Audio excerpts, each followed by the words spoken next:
কোন জায়গায় যে আইসি এটা একটা তেন্নাতের মেলা।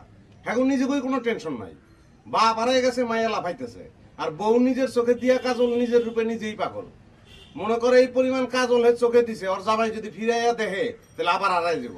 ভাই আমগো এত চিন্তা করে লাভ কি? আর বউ বাচ্চারা তো আমগো দরকার নাই, আমগো দরকার ওই ব্যাটারে লোমো আর মাল গুলুম 40,000 টাকা গুলুম মনে করে। আচ্ছা আচ্ছা, হ্যাঁ দেখ, আর হন টাকা পয়সা কম খরচ করবি। জবানে ভাই 1 টাকাও খরচ করতেছি না, সারাদিন কিছু খাই নাই, রোজা রাখছি আমি। হ্যাঁ ঠিক আছে, রাখলাম। ওই সুপার পুডিং গো, তাড়াতাড়ি দাও। আরে সিগারেটের প্যাকেটটা দাও না রে ভাই, সারাদিন সিগারেট খেতে যাচ্ছি না।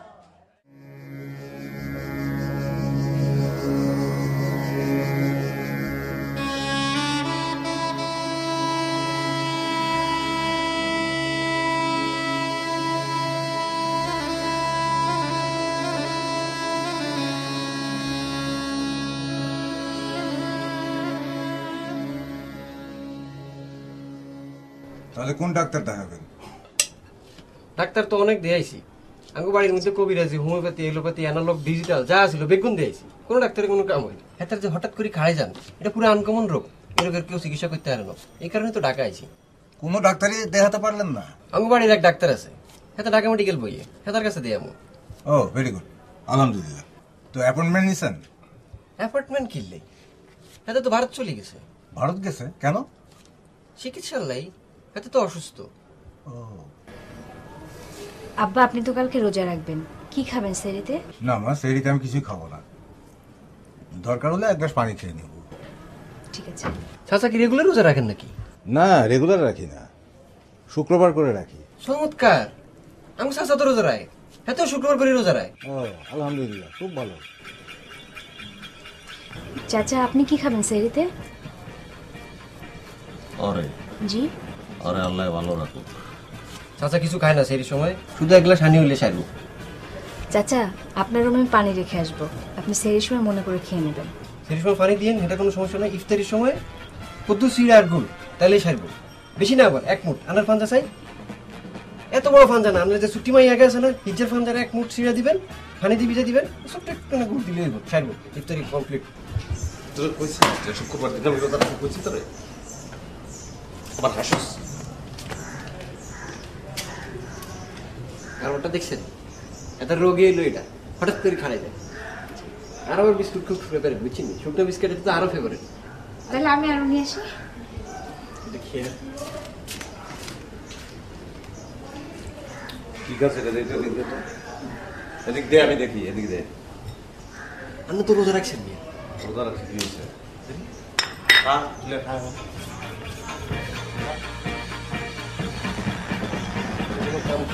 খা, তুলে খা।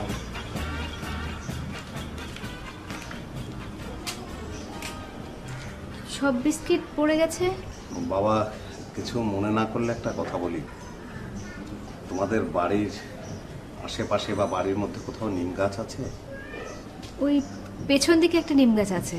আচ্ছা আচ্ছা, মানে ও হয় কি টানা 2-3 দিন যদি নিম পাতার রস না খায় তাহলে হাত পা কাঁপে, ওই হাত কেঁপেই বিস্কুট পড়ে গিয়েছে। তো কাউকে দিয়ে যদি একটু নিম পাতার রস করে দিতে।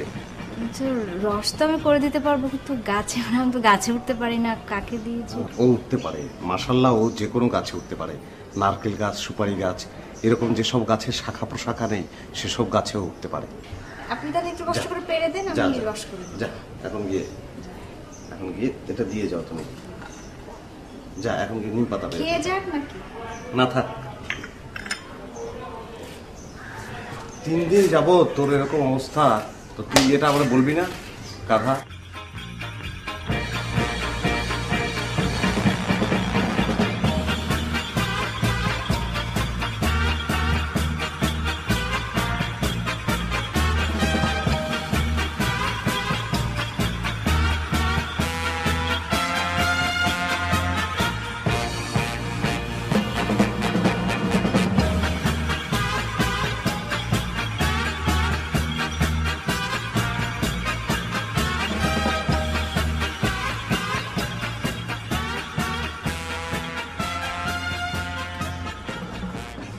হ্যাঁ রহমত বল। বন্ধু, আমার কাছে তো টাকা ধার ছিল 40,000 টাকা, আমার কাছে তো এই মুহূর্তে 40,000 টাকা দেবো, তো 400 টাকা দেখ, ছেলেটা আমার হারায় গেছে।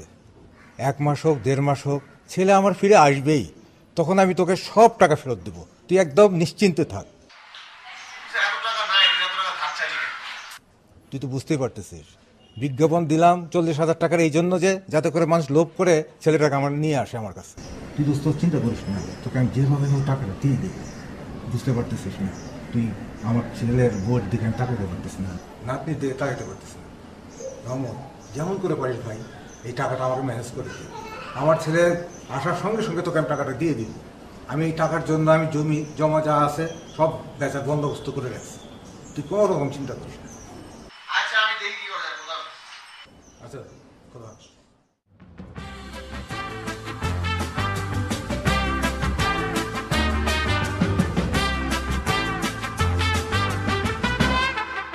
হিরু ভাই, আপনি যে বাইরের মেকআপ লাগাইছেন, এই মেকআপের আপনার কত কি দিতে হইব আসে বিষয়? আপনি কি মিয়া আগলে গেছেন মিয়া? এটা কি সিনেমার কাজ নেই, কমার্শিয়াল কাজ নেই মিয়া?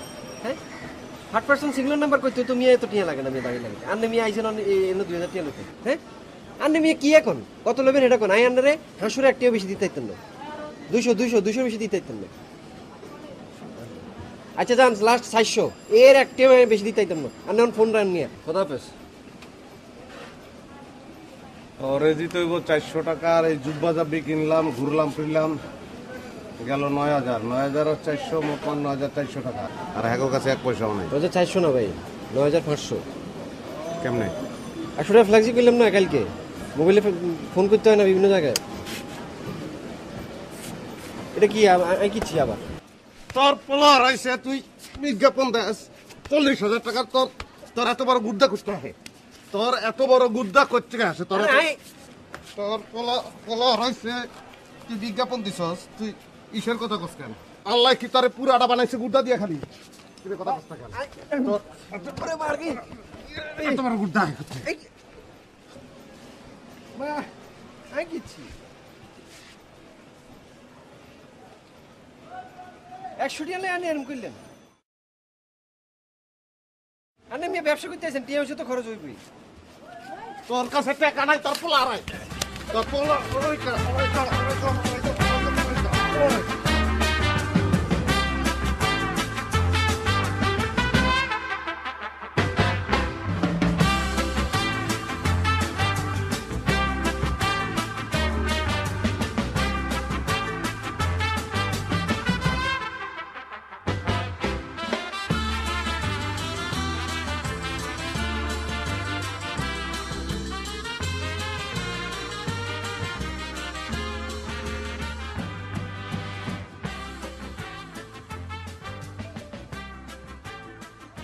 চাচা কিছু লাগবে? না, লাগবো না, কিছু লাগবো না। চাচা একটা কথা বলতে চাচ্ছিলাম। বলো। মানে আমার আব্বা যদি এখন আমার সামনে থাকতো হয়তো আব্বাকেই বলতাম। আপনি তো আমার আব্বার বয়সী। ঠিক আছে, আব্বাই আব্বা কইতে পারো, অসুবিধা নাই। চাচা আপনি তো মনে হয় শুনছেন আমার শ্বশুর আমার স্বামী হারা গেছে, এর জন্য 40,000 টাকা পুরস্কার ঘোষণা করছে পেপারে। আসলে আমি তো জানি আমাদের সংসারের অবস্থা তো ওরকম না। শ্বশুর হয়তো মানে বলে ফেলছে, তার তো ছেলে। আমার কাছেও আসলে অত টাকা নাই। না চাচা, আপনার দেয়া লাগবে না। মানে আমি বলছিলাম কি, মানে আমার তো আসলে অত গয়না মানে সোনা ওরকম নাই। একটা ছোট একটা সোনার কানের দুল আছে আর কি, ওটা আমার শাশুড়ির না, আমার নিজের। ওইটা বিক্রি মানে আমি তো খুব একটা বাইরে টাইরে যাই না, আমার কোথায় বিক্রি করে কি আমি তো ঠিক জানি না। আপনি তো বাইরে টাইরে যান, যদি আপনার ভাতিজা আছে ওনার দিয়ে যদি একটু বিক্রি করা দিতেন, মানে যদি কোনো উপকার হতো টাকাটা দিয়ে। না ঠিক আছে, অসুবিধা নাই। ওই কানেরটা বা মোটা যদি বালা থাকে, সোনার বিস্কুট নাই, বিস্কুট ওগুলো থাকলেও ওগুলো যাও ওরা দিলেও বেচে এনে দিতে পারবো, লাগলে আমি নিজে যাবো, অসুবিধার কিছু নাই। চাচা আপনি কি ইফতারিতে চিড়া আর গুড় ছাড়া কিছু খান না? আমি চিড়া ভিজায় রাখছি, গুড় আনতে পাঠাচ্ছি, কোনো অসুবিধা নেই। 20 দিলেও তো জি 20 টাকা পাই একজনের কাছে, তাই কি?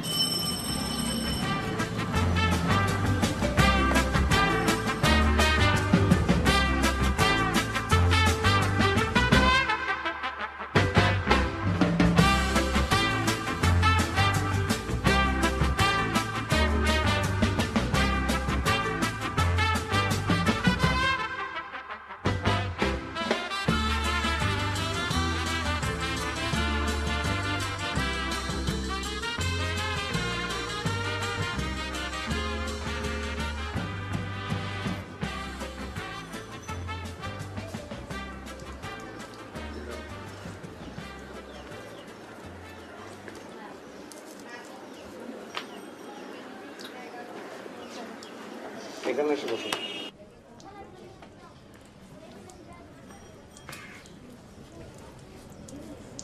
কে আর লাফালাফি করো না? আর তো লাফালাফি করবো না। দেখো কয়দিন ধরে লাফালাফি করছি, এই বাবা আসতেছে না। এখন আমি ঠিক করছি আর কোনদিনও লাফালাফি করবো না, বাবা জলদি চলে আসবে।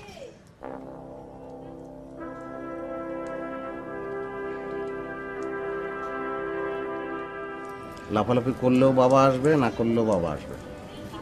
আমি নিজে গিয়ে খুঁজে নিয়ে আসবো বাবাকে, ঠিক আছে? চলো আমরা এখন বাইরে যাব, বাইরে গিয়ে হাওয়াই মিঠাই খাবো, ঠিক আছে? ওঠো।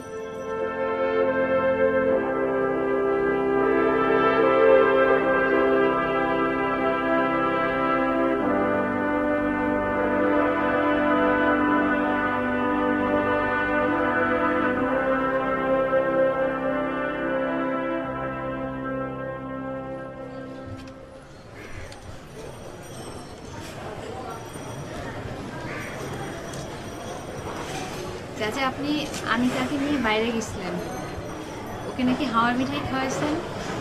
ও তো খুব খুশি হয়েছে চাচা, অনেক ধন্যবাদ। না ঠিক আছে। আমি তো সবসময় ওকে নিয়ে ঠিক বাইরে যেতে পারি না, ওর বাবা মাঝে মধ্যে নিয়ে যায়। অবশ্য ওর বাবা একটু রাগী তো, সবসময় ঠিক মানুষ যেতেও চায় না। উনি কি সব সময় রাগ করতেন? সব সময় না, মাঝে মধ্যে রাতের বেলা একটু চিৎকার চেঁচামেচি করে। ও, একটা কথা বলি, কিছু মনে করো না। উনি কি নেশা টেশা করতেন? হঠাৎ হঠাৎ, সব সময় করে না। ও আচ্ছা, তোমার গায়ে হাত তুলতেন নাকি? চাচা, আপনার জন্য চা করে আনি।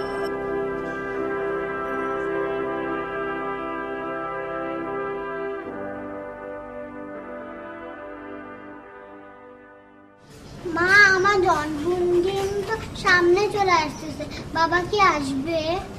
চলে আসবে মা, তোমার জন্মদিনের আগেই বাবা চলে আসবে। মা, বাবা নাকি হারাই গেছে?